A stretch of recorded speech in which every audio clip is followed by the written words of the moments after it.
Friends, welcome to my channel. நம்ம சேனலில் இன்றைக்கி ரொம்பவே ஹெல்த்தியான ஒரு ரெசிபி தாங்க பார்க்க போகிறோம். ஆமாங்க, முருங்கைக்கீரையும் முட்டையும் வச்சு சூப்பரான ஒரு பொரியல் அல்லது பொடி மாசுன்னு சொல்லலாம். அதை தான் இன்றைக்கி எப்படி செய்கிறதுன்னு பார்க்க போகிறோம். வீட்டில் குழந்தைங்க இருந்தாங்கன்னா அவங்களெலாம் முக்கால்வாசி பேர், ஏன் இப்போ பெரியவங்க கூட கீரை கொடுத்தோன்னா சாப்பிட மாட்டுறாங்க. அவங்களுக்குலாம் இந்த மாதிரி எக்கோட சேர்த்து பொரியல் மாதிரி செய்து கொடுத்தோன்னா ரொம்பவே டேஸ்ட் அருமையாக இருக்குங்க. உங்கள் வீட்டில் கீரை பிடிக்காதுன்னு சொல்கிறவங்களுக்குலாம் இந்த மாதிரி எக்கோட சேர்த்து கீரை, முருங்கைக்கீரை, அதுவும் ஹெல்த்தியான அயன் சத்து நிறைஞ்ச முருங்கைக்கீரையை முட்டையை சேர்த்து பொடிமாஸ் செய்து கொடுக்கலாம். வாங்க இந்த டேஸ்டான முருங்கைக்கீரை பொடிமாஸை எப்படி செய்கிறதுன்னு பார்க்கலாம்.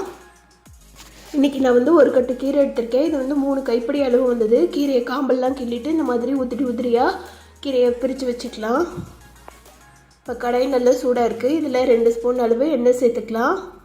எண்ணெய் நல்லா சூடானோடனே 1 ஸ்பூன் அளவு கடுகு உளுந்த பருப்பு சேர்த்துக்கோங்க. கடுகு நல்லா பொரிஞ்சு வந்தோடனே 1 ஸ்பூன் அளவு சீரகம் சேர்த்துக்கோங்க. 10 பல் பூண்டை 1-2 தட்டி வச்சுருக்கேன், தோலை உரிச்சிட்டு அதை இது கூட சேர்த்துக்கலாம். பூண்டை நல்லா பொரிஞ்சு வந்தோடனே 2 காஞ்ச மிளகாவை கிள்ளி சேர்த்துக்கோங்க. உங்களுக்கு காரம் பிடிக்கும் அப்படின்னா நீங்கள் எக்ஸ்ட்ராவாக கூட சேர்த்துக்கலாம். இது கூட முழு பெரிய வெங்காயம் ஒன்று குட்டி குட்டியாக நறுக்கி வச்சுருக்கேன், அதையும் இது கூட சேர்த்து வதக்கிடலாம். இந்த கீரை பொடி மாசுக்கு வெங்காயம் நிறைய போட்டோன்னா டேஸ்ட்டே ரொம்பவே அருமையாக இருக்குங்க. அதனால் எக்ஸ்ட்ராவாக கூட வெங்காயம் சேர்த்துக்கோங்க. இப்போ வெங்காயம் ஓரளவுக்கு நல்ல கலர் சேஞ்ச் ஆகி வரணும், பூண்டோட கலரும் சேஞ்ச் ஆகி வரணும். அந்தளவுக்கு நல்லா வதக்கிக்கோங்க. நம்ம நார்மலாக குழம்புக்குள்ள வைப்போம்ல, அரை வெங்காயம் மட்டும் வதக்கிட்டு அந்த மாதிரி விடக்கூடாதுங்க. இது பாருங்கள், லைட்டாக கலர் ப்ரௌன் கலரில் மாறி இருக்குல்ல. இந்த டைமில் நம்ம கழுவி வச்சுருக்கிற கீரையை இது கூட சேர்த்துக்கலாம். வெங்காயம் வதங்காமல் போட்டிங்கன்னா ஒரு மாதிரி நரிச்சுன்னு இருக்கும். அதனால் ஓரளவுக்கு நல்லா வதக்கிட்டு போடுங்க. இப்போ கீரை வேகிறதுக்கு ரொம்ப நேரம் ஆகுதுங்க. அதனால் தண்ணி மடமடன்னு ஊற்றக்கூடாது, ஓரளவுக்கு தெளித்து தான் விடணும். 3 கைப்பிடி அளவு கீரை போட்டிருக்கேன்னா 3 கைப்பிடி அளவு தண்ணி தெளித்து விட்டுக்கோங்க. கீரைக்கு தேவையான அளவு உப்பு சேர்த்துக்கலாம். நீங்கள் பிகினர்ஸாக இருந்தீங்கன்னா கீரை நல்லா வதக்கி வெந்ததுக்கப்புறமா நீங்கள் உப்பு சேருங்க. ஏன்னா ஸ்டார்டிங்கில் பார்க்கும்போது உங்களுக்கு கீரை நிறைய இருக்கிற மாதிரி இருக்கும். அந்த டைமில் நீங்கள் உப்பு போட்டிங்கன்னா நிறைய உப்பு சேர்த்துருவீங்க. அப்புறம் வதங்கினதுக்கப்புறமா பார்த்திங்கன்னா கீரை சுருங்கி வந்துடும். அப்போ குவான்டிட்டி அளவு சரியாக தெரியாது. அதனால் நீங்கள் ஓரளவுக்கு நல்லா கீரை முக்கால்வாசி வதங்கினதுக்கப்புறமா உங்களுக்கு குவான்டிட்டி எவ்வளோன்னு தெரியும், அதுக்கேற்ற மாதிரி நீங்கள் உப்பு சேர்த்துக்கோங்க. பாருங்கள், கீரை நல்லா தண்ணியெலாம் வற்றிட்டு இருக்குது. இந்த மாதிரி தான் வெந்து வரணும். கீரை வேகிறதுக்கு ஒரு 5 நிமிஷம் தாங்க ஆகும். தண்ணியெலாம் வற்றி முக்கால்வாசி அளவு வற்றிச்சு பாருங்கள். தண்ணி ஃபுல் அண்ட் ஃபுல் வற்ற விடக்கூடாது, ரொம்ப ட்ரை ஆகக்கூடாது. லைட்டாக ஓரளவு 90% அளவு தண்ணியெலாம் வற்றினதுக்கப்புறமா கீரை வெந்துருச்சான்னு சொல்லிவிட்டு விரலில் கிள்ளி பார்த்திங்கன்னா கீரை நல்லா பிரிஞ்சு வந்திருக்கும்.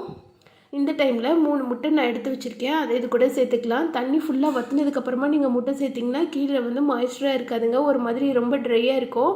நீங்கள் தண்ணியோடு இருக்கும்போதே முட்டை சேர்த்துக்கிட்டிங்கன்னா தான் கொஞ்சம் நல்லாயிருக்கும். அதுக்குன்னு கீரையில் தண்ணி நிறையா இருக்கக்கூடாது, 90% அளவு நல்லா வற்றி இருக்கணும்.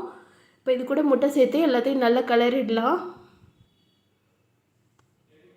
இதுக்கு முட்டை சேர்த்ததுக்கப்புறமா நீங்கள் கிளறும்போது ஃப்ளேம் நல்லா லோ ஃப்ளேமில் வச்சுக்கோங்க. முட்டை சேர்த்துட்டு ஹை ஃப்ளேமில் வச்சிங்கன்னா சட்டிலெல்லாம் ஒட்ட ஆரம்பிச்சிடும், கீரையோட மிக்ஸ் பண்ண முடியாது. அதனால் முட்டை சேர்த்தோன்னே நீங்கள் ஃப்ளேம் கண்டிப்பாக லோ ஃப்ளேமில் வச்சுக்கோங்க. வச்சுட்டு இதை கொஞ்சம் கொஞ்சமாக கிளறிடலாம். உங்களுக்கு ரொம்ப ஒட்டுற மாதிரி இருந்ததுன்னா கொஞ்சமாக எண்ணெய் சேர்த்துக்கிட்டிங்கன்னா ஒட்டாமல் வரும். இது எல்லாத்தையும் நல்லா கிளறி விட்டுடலாம். கீரையும் முட்டையும் சேர்ந்து நல்லா மிக்ஸ் ஆகி வருங்க.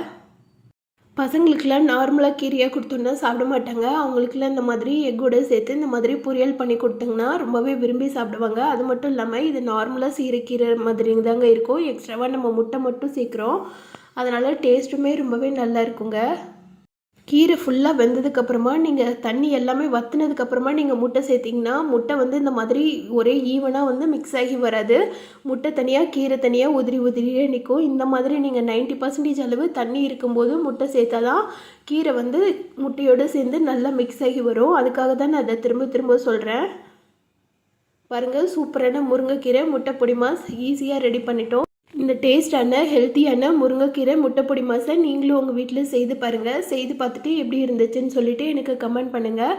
இந்த வீடியோ பிடிச்சிருந்ததுன்னா இந்த வீடியோக்கு உங்கள் லைக்கை போட்டு சேனலில் சப்ஸ்கிரைப் பண்ணாத ஃப்ரெண்ட்ஸ் எல்லாம் சப்ஸ்கிரைப் பண்ணிக்கோங்க. இந்த வீடியோ பிடிச்சிருந்ததுன்னா மறக்காமல் லைக்கையும் உங்கள் கமெண்ட்ஸையும் கமெண்ட் பாக்ஸில் மென்ஷன் பண்ணுங்கள். தொடர்ந்து நம்ம சேனலுக்கு சப்போர்ட் பண்ணுங்கள். Thank you friends.